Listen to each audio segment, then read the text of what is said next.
Hey, welcome to another episode of geekoutdoors.com. So the latest version of Davinci Resolve, version 18, is here. And at the same time, it's going to bring a host of new awesome features, which I'm always happy to see. But before you make that really big upgrade, I highly recommend that you do one really super important thing. So if you do have Davinci Resolve open, go down here to your project manager view.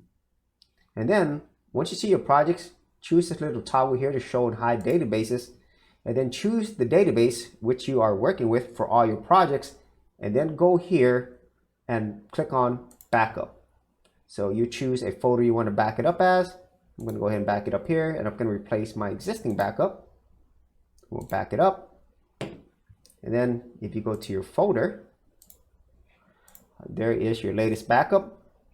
And now you have successfully backed up your database. So if you do decide to upgrade to the latest version, and if you have any problems, then you can go here and restore your version. Now, I did do a previous video talking about this.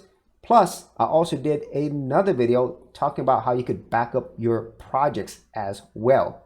So if you actually had any thoughts on this, be sure to leave in the comments area below. And if you did want to see more of my Davinci Resolve tutorials, tips, and thoughts, I'll be sure to leave that in the description area as well. So as always, if you did get value out of these videos, be sure to share, like, and subscribe. For serious YouTubers, check out TubeBuddy, the premier tool news at geekoutdoors.com.